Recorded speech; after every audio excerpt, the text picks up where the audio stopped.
I've been drawing one eye each day for a while now. This is day 59. And I thought that I might show you how I'm drawing many of those eyes. Now, at first, I was doing each one, completely separately. But after getting into the habit of drawing one each day, I realized that I started using a similar pattern for most of them. Now, not necessarily everyone, because if I'm trying to do something really unusual, I may not be able to do some of the things in basically the simplest and easiest way, but I found that the easiest way to draw one using ink. Now, I don't pre-draw anything in pencil. I'm not looking at something specifically. I did look at eyes and, in general, how they are shaped. Well, and the first time I looked at my own, but to sort of see, in general, what I was going to draw. I'm not trying to reproduce a particular eye, but this is just drawing eyes in general. I found that with many of them, including this one,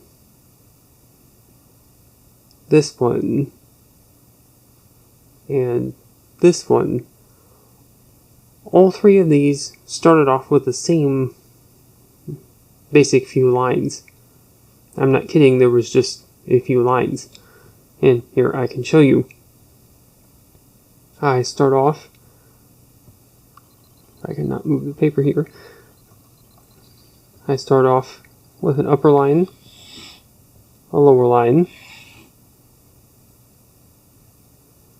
and I put in a little bit of a squiggle for the eyebrow.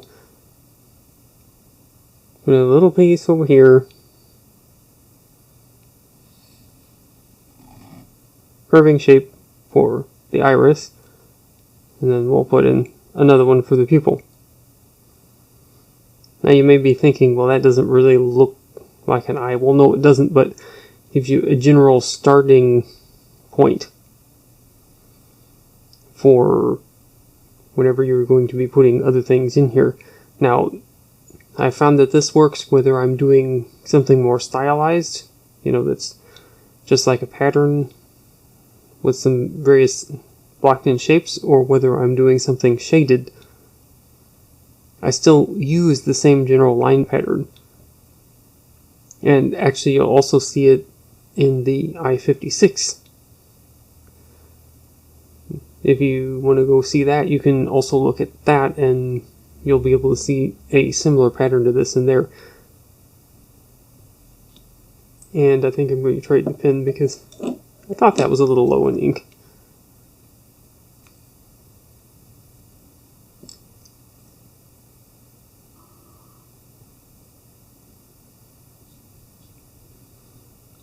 Now from this basic shape, like if I'm going to do shading,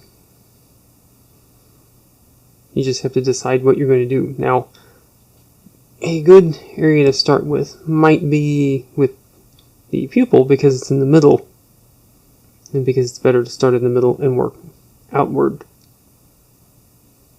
Otherwise, you're sticking your finger in the ink. See, I wonder if this ink is wet. See, you can see that it is. I smeared it a little bit by touching it. So it is still wet. I prefer this pen in this paper, but you can do something like that. That doesn't matter. I'll fix that. But I'm just showing you the reason why it's better to start here in the middle. Now, see, I got this circle pretty nice in a round shape. Does it have to be perfectly round? Well, unless you're expecting to do a drawing that's photorealistic or hyper-realistic, something that looks even more, has even more details showing than a photo, you don't really need that. You just need something that when you look at it, it looks like it's a circle.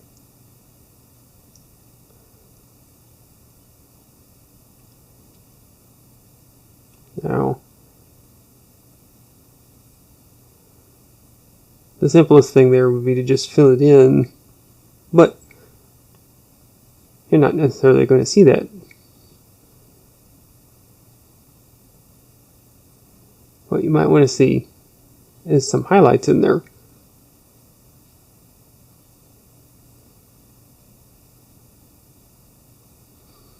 Just like in those photos that you see where you see the little light reflections in people's eyes. I said I wasn't going to do one photorealistic, and I'm not, but there is that whenever you're doing it this way, just adding a tiny bit of detail like that can make it look a lot more pleasing.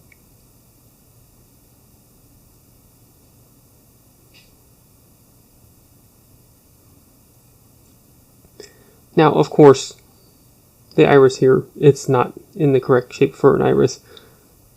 It should be relatively, well, in this case, I wanted it relatively even around there. But we don't have to worry about that because the iris is darker than, obviously, the area outside of it.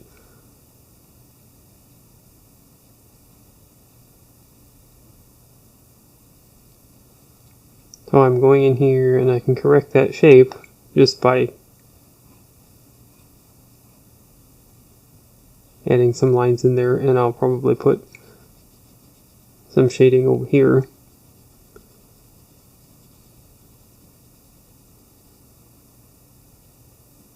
Because I'm putting my shading on this side.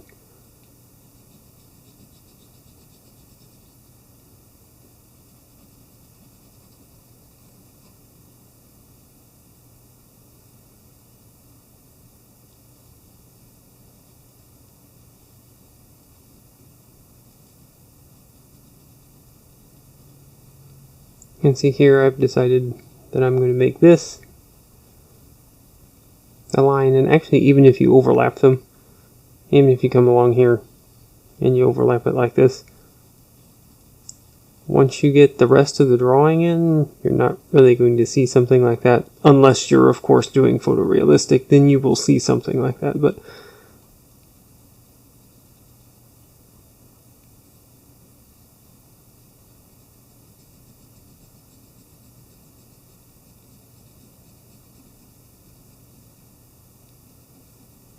yeah, I wonder if this is the pen that's out.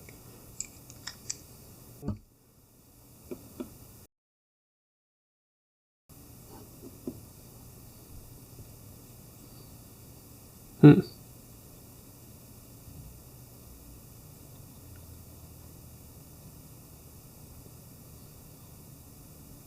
in this one, as you can see, I've made it a little bit darker in here, but that's okay. I also like to add some lines in here, and this, adding those will make it more evident to you if you want a little wider on one side or the other. And like I said, it doesn't have to be even. It just has to... What I'm going for here is, do I like how it looks? Not, does it look perfectly like a particular eye?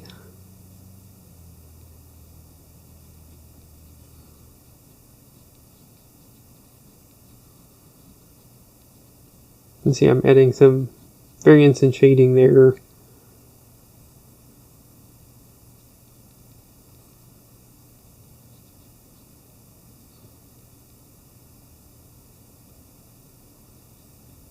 I might add a little bit of a darker area here and go out like, pull out some lines like that.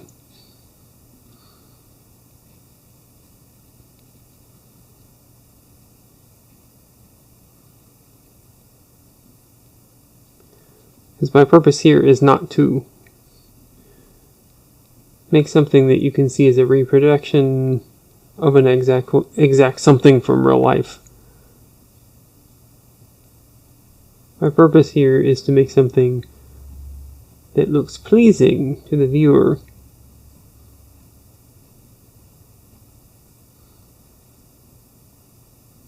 See, I've even made that a little bit darker than I do sometimes, but that is okay because, you know, not all eyes are the same.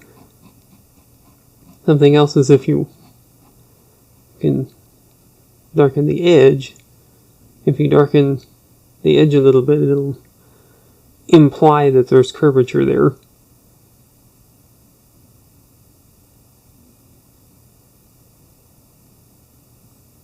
I'm going to add a little bit more on that side. See, I have a shape here that I don't really think that shape is perfectly what I wanted.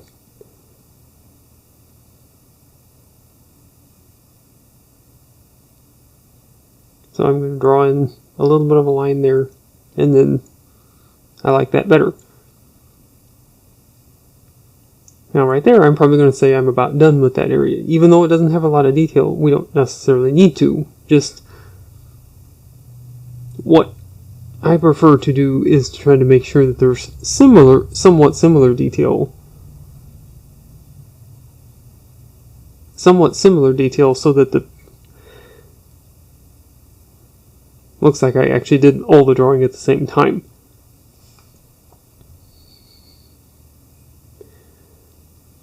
I'm going to add a little bit of shading along here. Because, of course, even if you don't see it necessarily on a real eye, we're going to imply that there's shading there.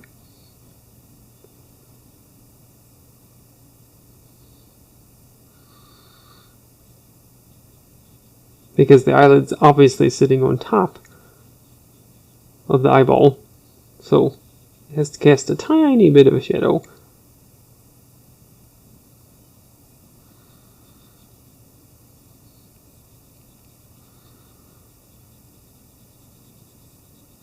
Now I'll add a little bit more shading back here.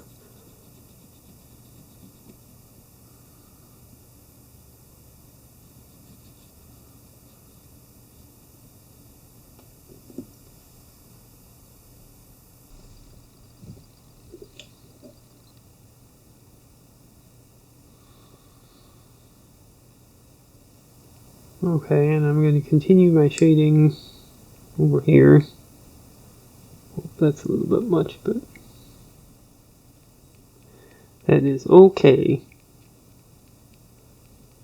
The other advantage to not trying to make this photorealistic is if you have something like that, you can just make the drawing fit. You don't have to worry about, oh, it doesn't go exactly with what I was doing before.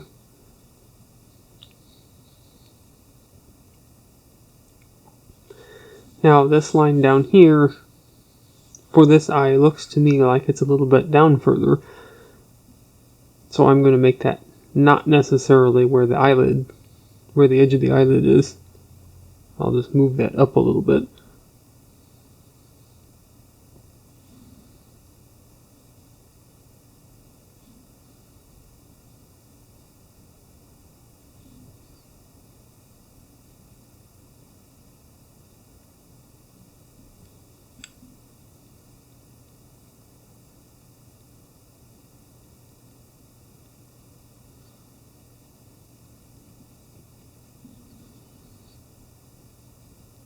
I'll go ahead and add some of my shading in there and see even if I have a double line there, I can just kind of cover it up that way. You can just make it disappear if that's what you want.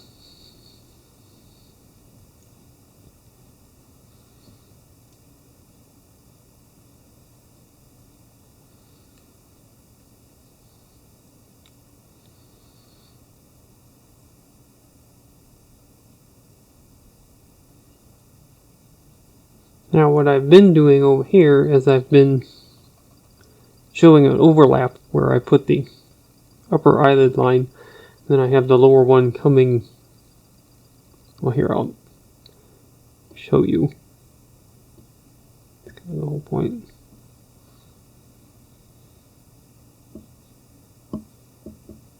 We'll have a lower one coming out underneath there.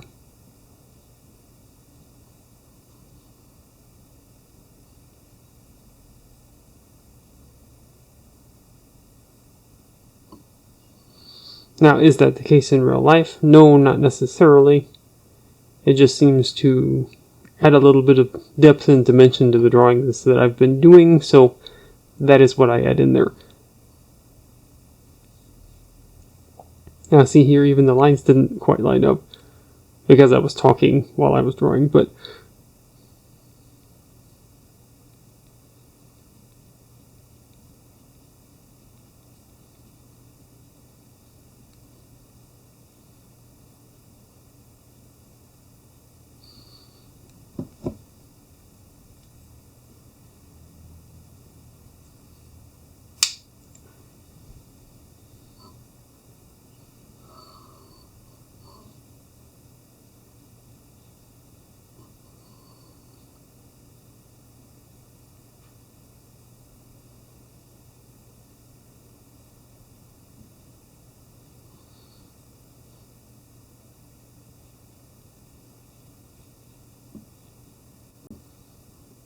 see, there's a lot that you can cover up by just adding a little bit of convenient shading.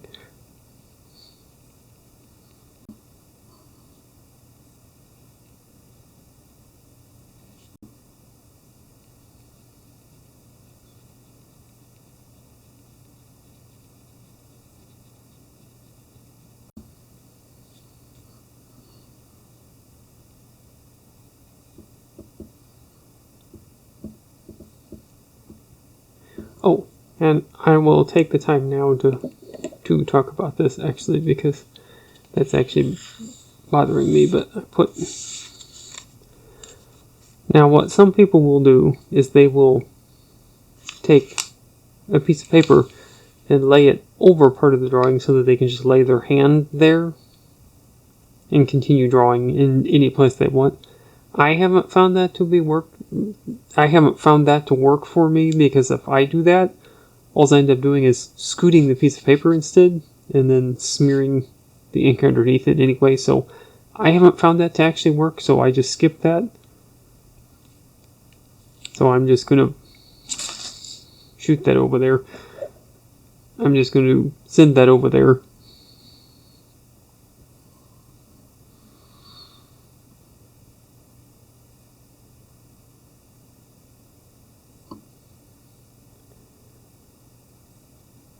Because it was just in my way.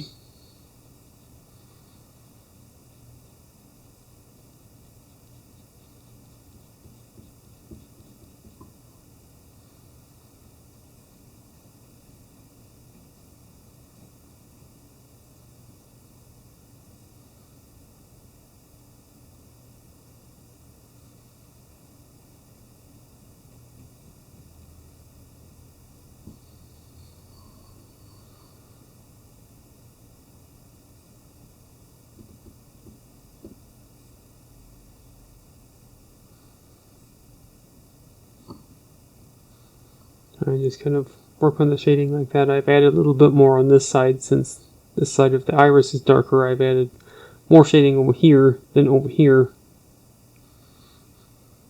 where the eyelids are.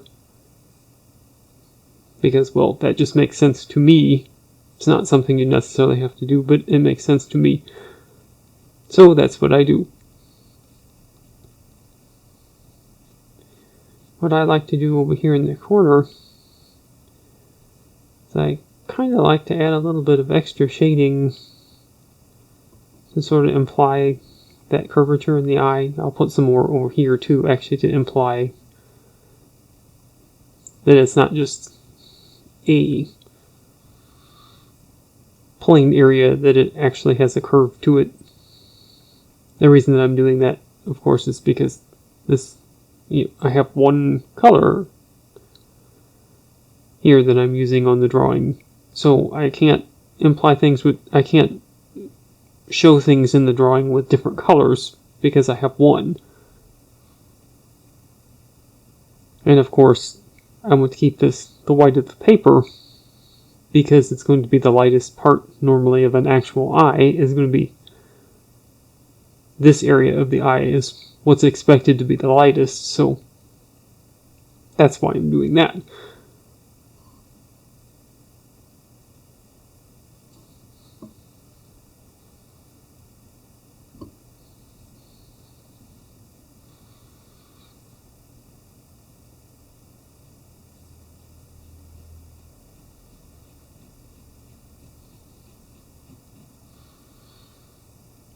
And when I'm doing the upper eyelid,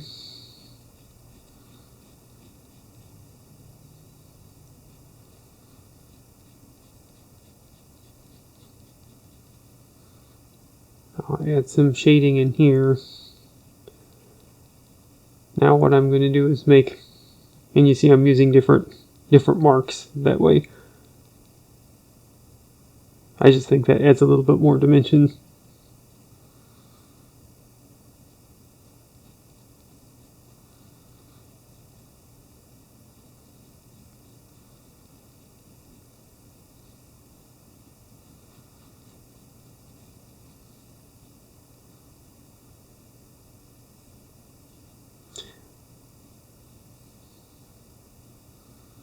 And then going with my shading theme, I'm darkening it over here, and I'm going to be lightening it over here. So when I come back down, this area is not going to be as shaded like what I did over there. I'm going to move some of my shading up here. On the outside of where I'm drawing the edges of the eyelid, the upper, kind of the part where the eyelid goes into the rest of the face.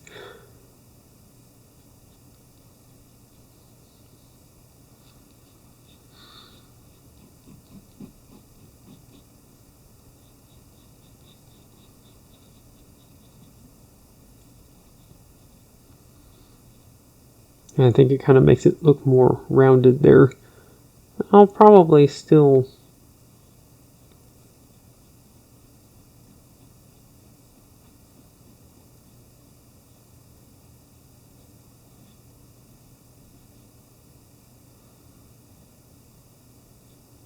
add a little bit into the eyelid like that, just because I like how that looks.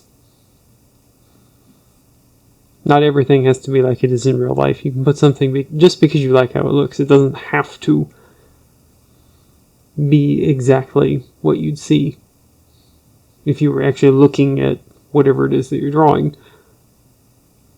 That's the advantage of, whenever you're making art, you get to make those decisions. You don't have to follow a decision that someone else is giving you. You don't have to follow a decision that you have to do this because you show a particular thing, because you're seeing a particular thing. You can just say, well, I want to do that slightly differently because that's what I like, and then that's what you can do. Now, I've actually noticed over here, I've actually been curving up this line and then sort of just making it go out into shading. Seems to be working well for me.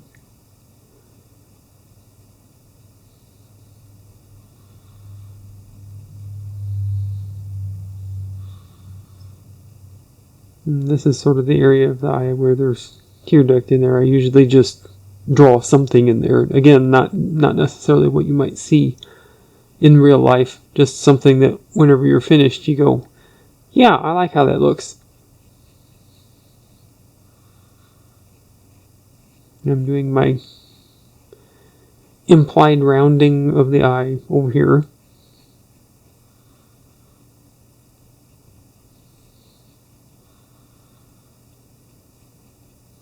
Sort of darkening that in, and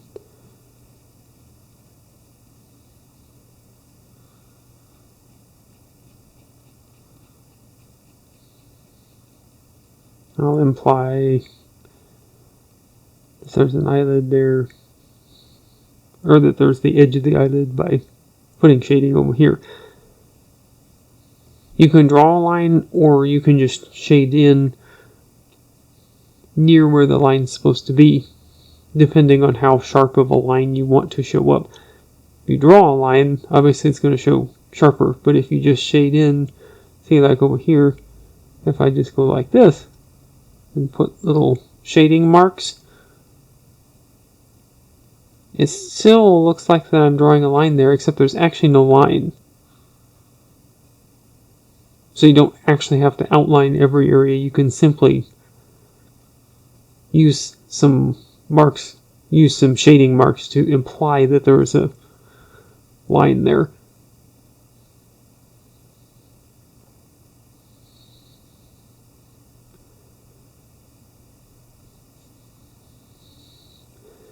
And I like to put at least one, I just make something up a little bit. You don't have to put a vein in there. I do, because it just gives it something else that says, I'm an eye, because those are there sometimes. Especially if you're very tired, then you can see a lot of them, but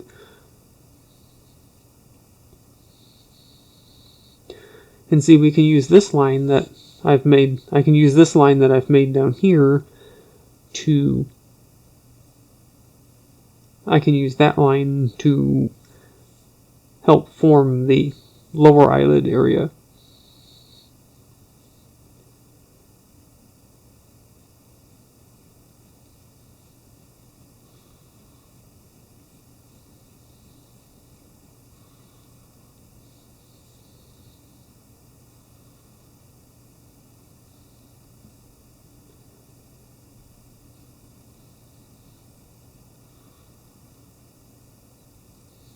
And again, I'm doing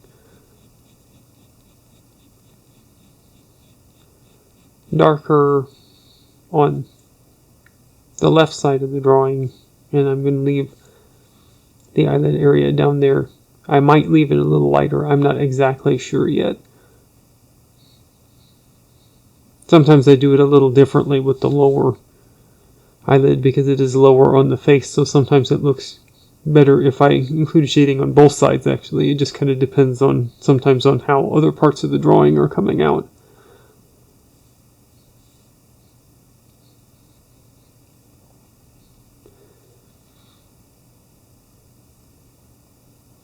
And I like to do curved line shading lines down here. Kind of implies that there's some shape there. I guess I use the word imply a lot. I think it makes it look like there's more shape here.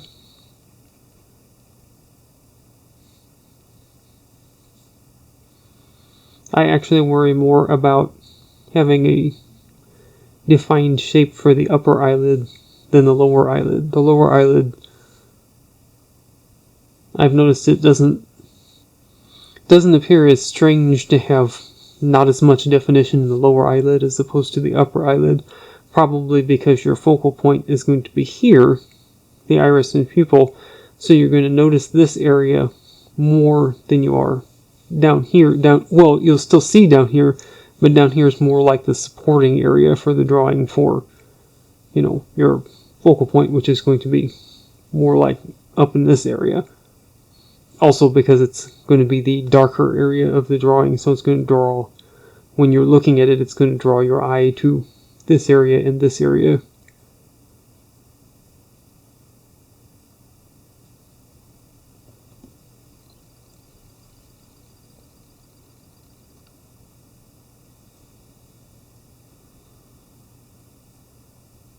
And as you've noticed, like I said, I started in the middle and working outward. I'm trying really hard not to go back and start working in this area again, because it can make a really big mess. Oh.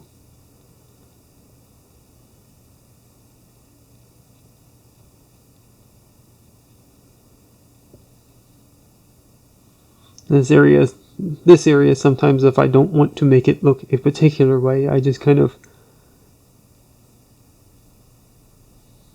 mess with it until I have shading that goes into other things, and then whenever people look at it, sometimes again, especially since the focal point is over here, whenever people look over here, they're just going to see the suggestion of some shapes, and more than likely, even if it doesn't look exactly how an eye would look over here, it's not going to look out of place. It's going to look like it belongs there.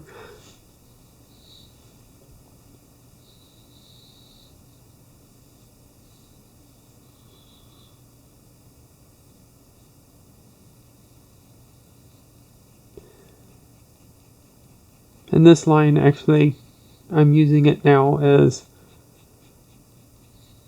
the guide, sort of.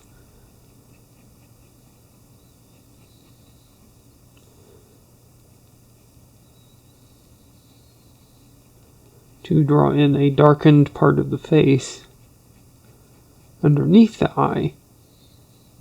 Another thing is, if you have a line here that you draw and you want to, and that you've already drawn, and you want to make some of it disappear. See, there's a line here, but if you put some marks on both sides of the line, and then you can sort of work back and forth with things, and eventually, as long as you don't put way too much ink over it, you can actually sort of make your pen line disappear.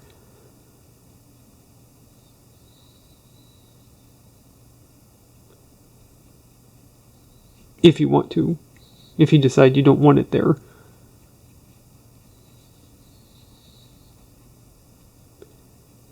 See, with me doing that, you can't see as much that I drew a line, that I at one point had a line drawn through here. You just sort of see the shading now.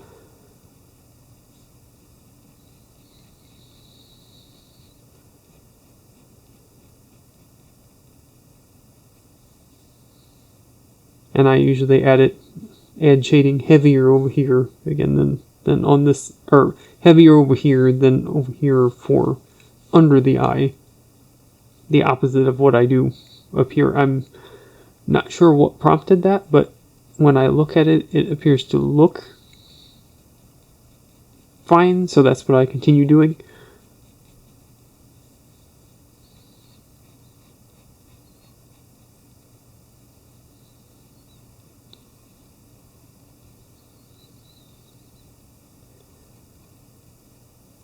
I'm going to sit here and put a few marks like this to sort of make my line disappear there again.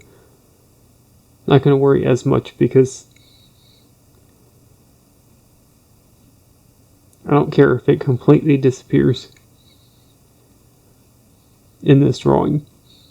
It's not really bothering me that it's there, but I'm sort of showing you what I do to make one go away when I go, I didn't really want that there.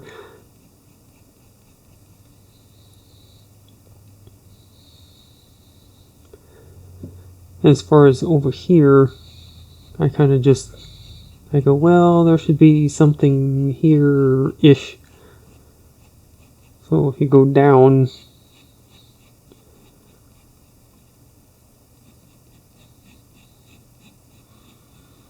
I don't even have to necessarily add that because this is supposed to be a drawing of an eye. But it kind of gives a balance. It kind of makes it look like there's more that's over here off the side of what I'm drawing.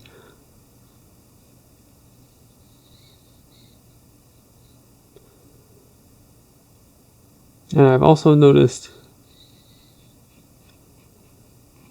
that I kind of go here with a V shape.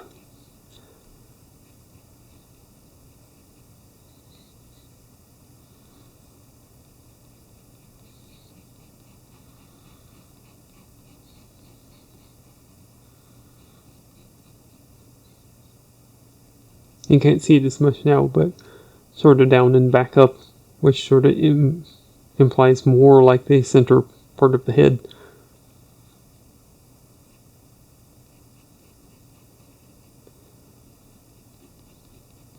Not all of these will look the same either whenever I'm doing them. I just kind of start putting some things in, and if you notice, sometimes I'll spread the lines further apart, and as I'm shading in an area, sometimes I'll put them closer together.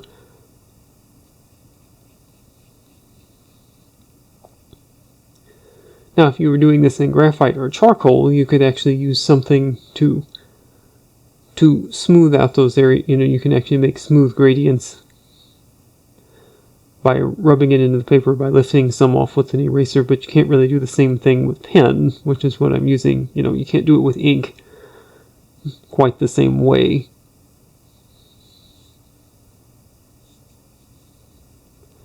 May even add a little bit more, which is probably a mistake, only because then it's gonna be in my hand area whenever I go up there to do the eyebrow later.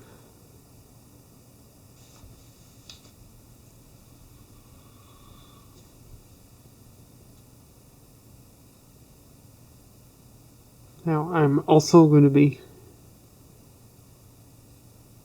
adding some little bits of shading, kind of starting over here and curving in.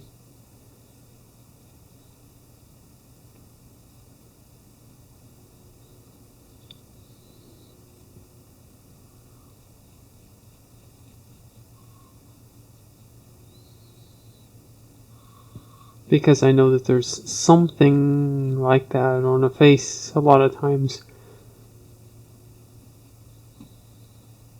And it just makes it a little more believable. This is actually, an eye, a human eye.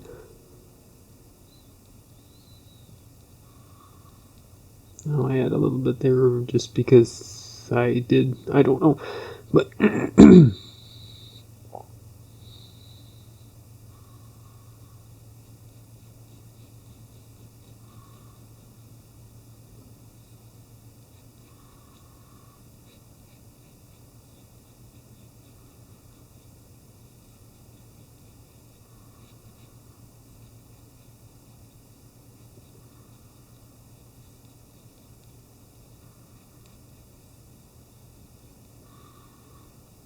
at this point, I'm not doing something specific. I'm just going around deciding where I want to add a little bit of shading just because I feel like putting some there.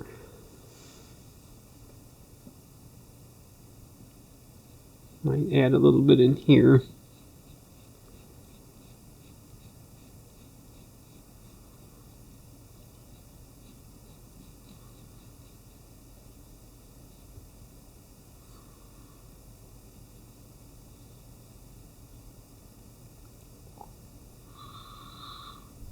And eyelashes.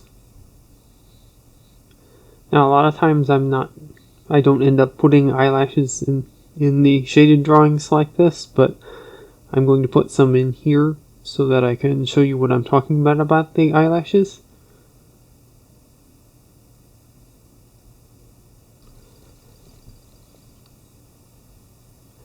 I have found that I can't put in as many eyelashes as what you'd actually necessarily see in an eye, because then it looks like too many.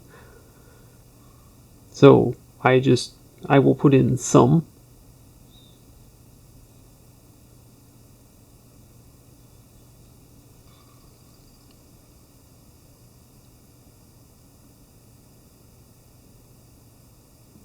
Now I'll have eyelashes on the left curve more that direction. Ones over here are obviously going to go more this direction. And the other thing is that if you do actually look at a person's eye, not all of the eyelashes are going to start and end in the same place. So it makes it look better if you put some variance in there.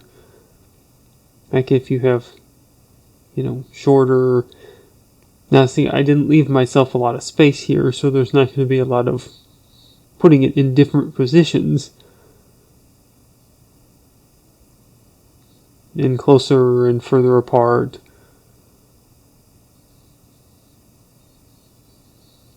And they won't actually all necessarily be at the same angle either. Something else I do also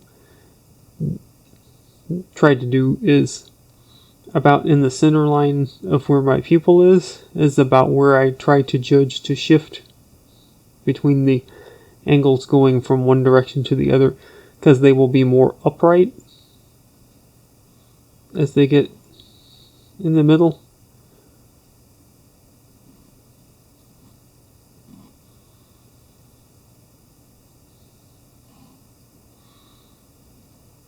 And it doesn't have to be exact. I might want to go a little bit longer there.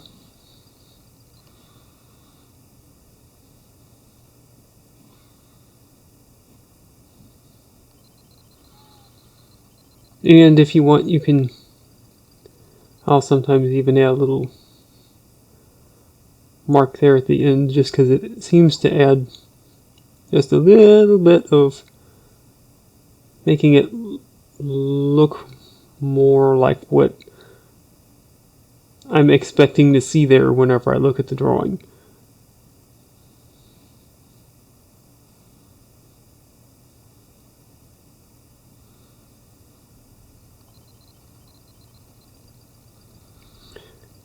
And also, whenever I'm doing that, obviously if I make these about that long,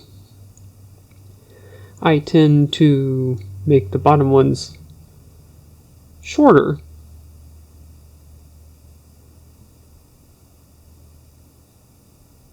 Not necessarily all of them, but overall, I'm going to make them look like they're a tiny bit shorter, and they don't have to perfectly all show, as you can see there either, but just kind of sort of implying that there's some there by sticking some lines in there. I'll put some of those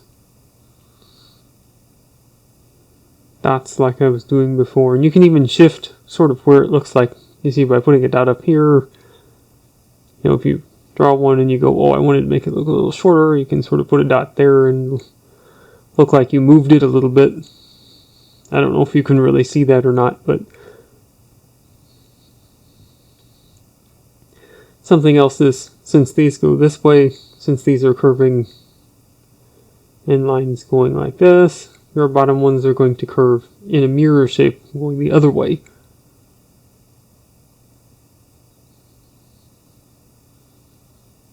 Because they're coming out this way. The upper ones are coming out this way.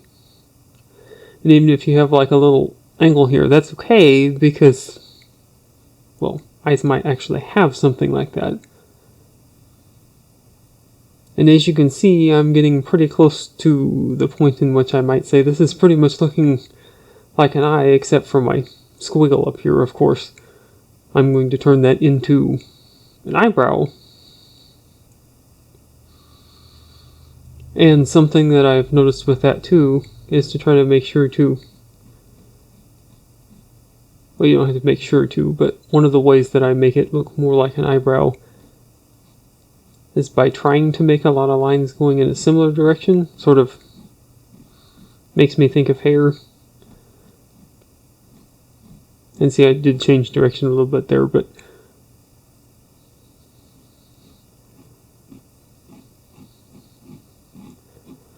the eyebrow will be larger, closer to the center of the face than on the other edge. It sounds like you'd go, well, yeah, of course, but you know, whenever you're drawing, sometimes you don't think of things like that, so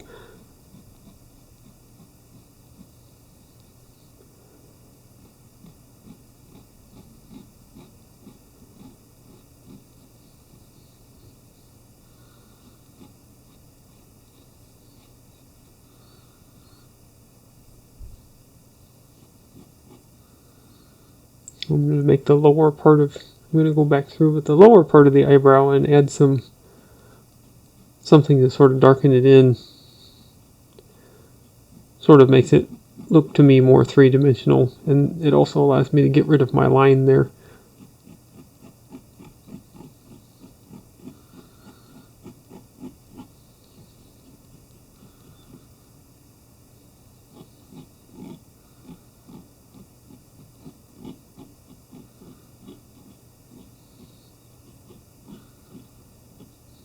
And I'll go back in there with a few other lines going in other directions, because obviously not all hairs grow in the same direction.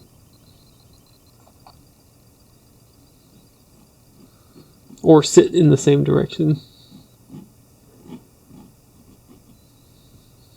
It's another thing, whenever you're drawing an eye, you can actually change the expression of your eye quite a lot simply by the position of the eyebrow. Now see, I just kind of put it along here so it's sort of more neutral. That's what I've done here. You can actually make just the eye, even if you're just drawing an eye, look angry. If you more come, basically have the outer edge starting higher and coming down towards, if you think about what some people say, the furrowed brow, the eyebrow comes down and back up. You can change the expression of what you're drawing here just by changing the shape of the eyebrow that you're drawing in.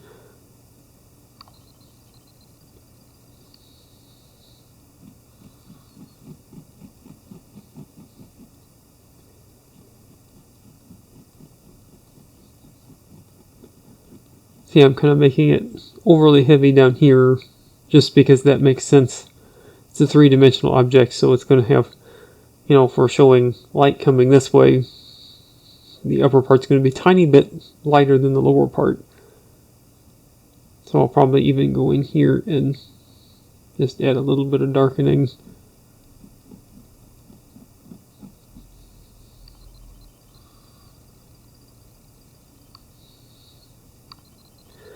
And then now's about the time when I just sort of start adding some shading, because I go, well, it looks like there's something missing over here, and sometimes I add a little bit too much, but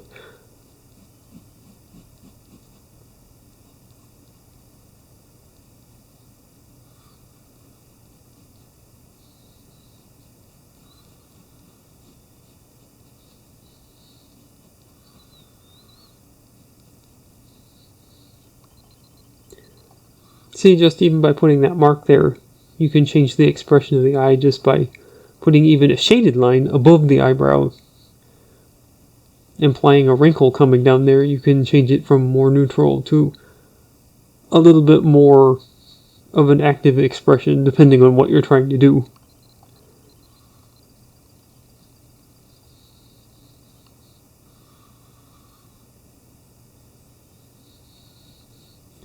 And like this too, sometimes if you stop and look at your drawing and you say, oh, it seems like it's heavy on one side or another, well, you can actually just go in here and add more shading on one side or the other,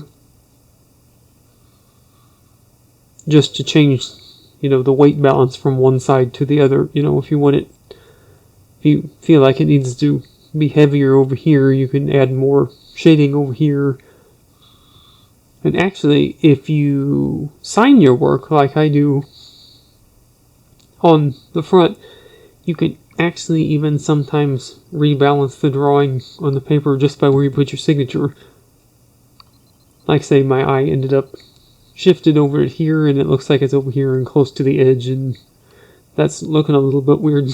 I can actually go down here and put a signature more projecting out this way on the drawing, which will sort of give it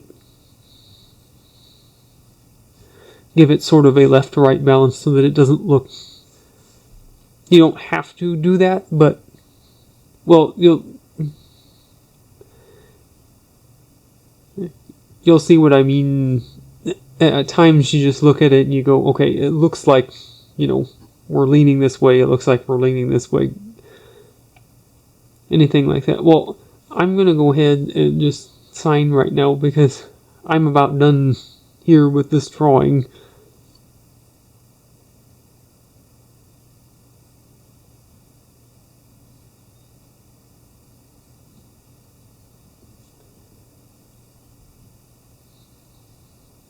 I usually do that at the end. That way I can also put it in if I don't like, if I think the signature has heavily weighted something too far to the side, I can go in and add shading on another side, over here, up here, something like that to counterbalance it. I think that works pretty much well, pretty okay in this drawing. I am a little bit higher on the paper. As you can see, the center line of the paper is probably more like down here. But that's actually okay. It isn't too high. I do like to keep it roughly in the center of the paper if I can. It doesn't always work out that way, and so you don't have to worry about that necessarily either. And actually, if you don't care what size of paper you're actually going to end up with, and you have something like this, there is also the option of, if you really like the drawing and you don't want to change it, after you finish the drawing, well, you should probably make sure that the ink is not wet. You can actually, if you need to, even cut down the paper to remove what looks like excess white space on one side or another or something like that, or at the top or the bottom. You can also do that. That's another option to do.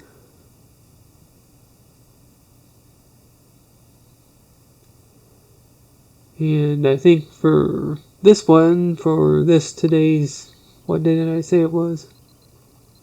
The 59th day? I guess I could have waited until the 60th day to make this extra special, but